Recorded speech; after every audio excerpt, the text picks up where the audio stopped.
l'âge de la raison.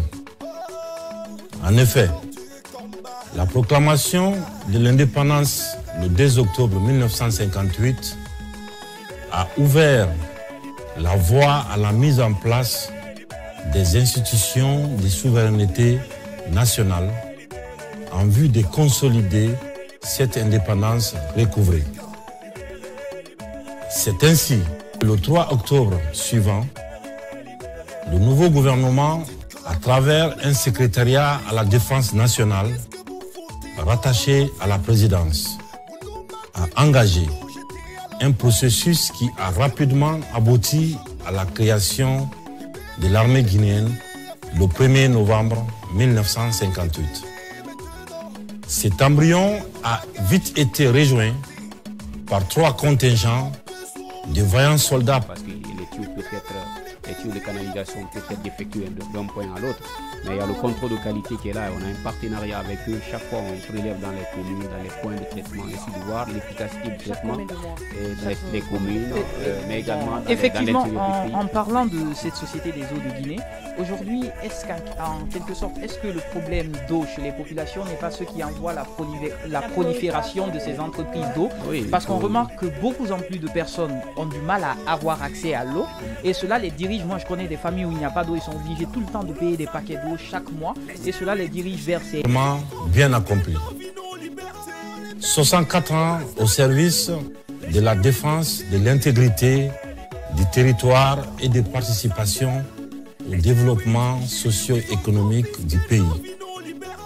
64 ans de participation à la décolonisation, à la préservation de la paix en Afrique. 64 ans de parcours joncé de victoires qui donnent raison aux valeureux pères fondateurs de cette grande institution de défense auquel il rend solennellement un hommage mérité. À ceci, il faut associer tous nos martyrs tombés sur le champ d'honneur dont les sacrifices ne seront jamais vains, mais qui continueront de vivre en nous et de vivre en nos pensées pieuses par les œuvres patriotiques de chacun de nous. 64 années après, cette armée guinéenne a acquis ses lettres de noblesse malgré les péripéties de l'histoire tumultueuse de notre pays dans un continent africain lui-même secoué par des crises perpétuelles. Officiers, sous-officiers, militaires du rang. L'armée guinéenne, qui demeure le socle sur lequel repose la souveraineté de notre nation, a forgé sa gloire en démontrant à toute épreuve sa bravoure, son génie, sa discipline et surtout son patriotisme. Lors de l'agression impérialo-portugaise du 22 novembre 1970, tout comme pendant les meurtrières attaques rebelles de 2000 et 2001. L'armée guinéenne a prouvé sa capacité opérationnelle, sa loyauté en boutant l'ennemi hors du territoire national. Aussi au Congo, en Guinée-Bissau, en Angola, au Bénin, au Libéria, en Sierra Leone, en Côte d'Ivoire, en Haïti, au Soudan, au Burundi, au Sahara occidental et maintenant au Mali, les forces de défense et de sécurité ont toujours apporté la pierre guinéenne à l'édification de la liberté, à la consolidation de la paix et à la restauration de la stabilité en Afrique et dans le monde.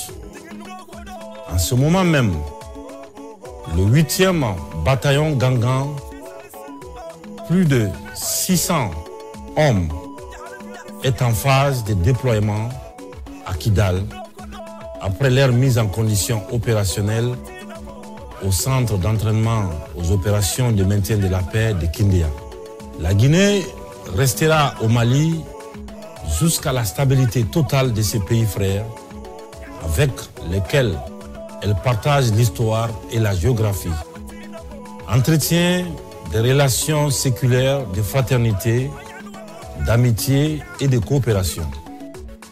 L'armée guinéenne justifie aussi son âge de raison par son intervention sur la scène politique intérieure chaque fois que notre pays est à la croisée des chemins. Corroborant ainsi l'affirmation d'un leader patriote africain que je paraphrase. Quand le peuple est opprimé par ses élites, il appartient à l'armée de rendre au peuple sa liberté. Officiers, sous-officiers, militaires du rang, cette dernière transition, ouverte le 5 septembre 2021, s'est donnée comme vocation historique de transformer fondamentalement l'État afin de mettre un terme aux transitions politiques dans notre pays. C'est pourquoi nous avons opté pour la refondation totale de l'État qui se traduit par la restructuration et la moralisation de l'administration et de la gestion publique, par la séparation des pouvoirs et l'indépendance de la justice, par la lutte contre la corruption et le pillage des ressources naturelles, par la consolidation de l'unité nationale en vue de l'instauration d'une véritable démocratie fondée sur des valeurs, le respect des libertés publiques et les droits humains.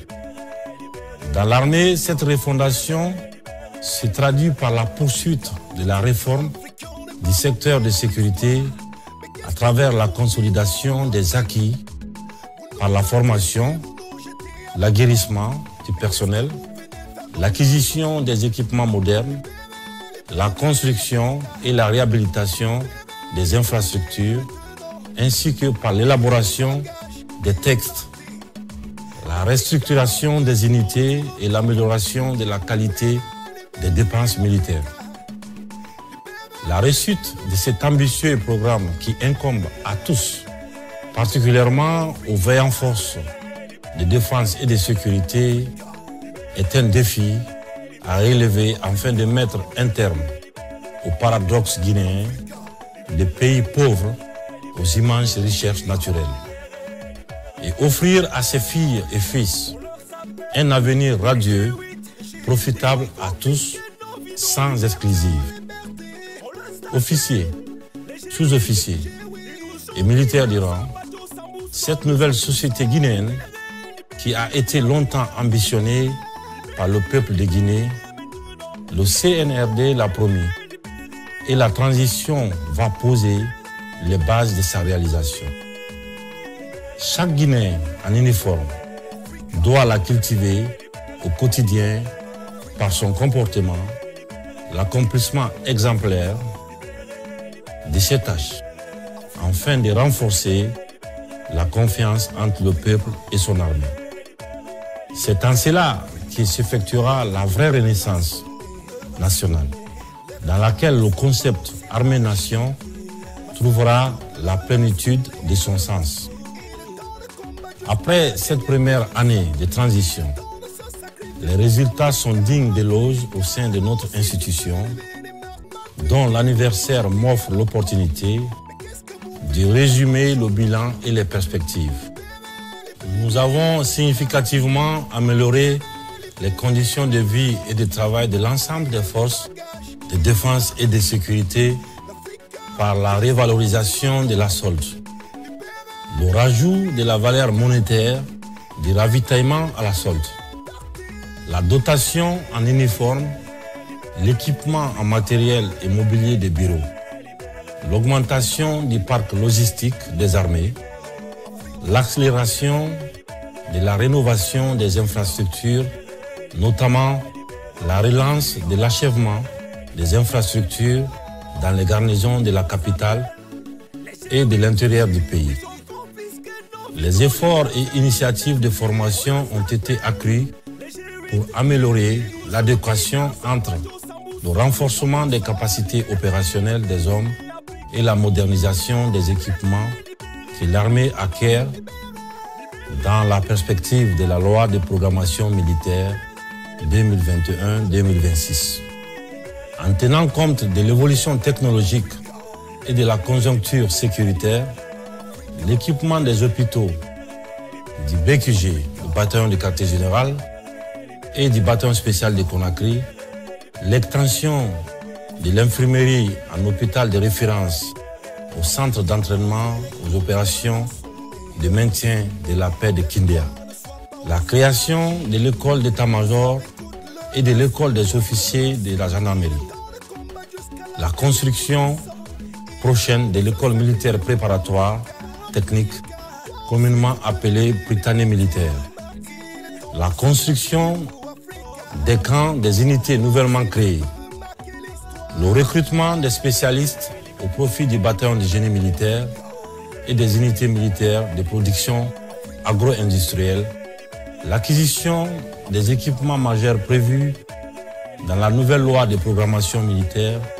en conformité avec la montée en puissance des armées constituent les principales perspectives qui me tiennent à cœur et qui seront réalisées au fur et à mesure de la disponibilité des ressources financières.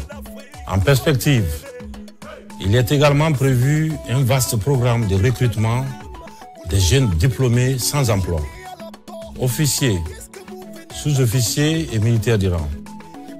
Au regard des transformations positives qui s'opèrent dans tous les autres secteurs de la vie de notre pays, les populations adhèrent aux idéaux du CNRD pour nous faciliter la réussite consensuelle de la transition par la mise en place d'un État fort, capable d'accélérer la croissance socio-économique dans l'unité, la paix et la stabilité.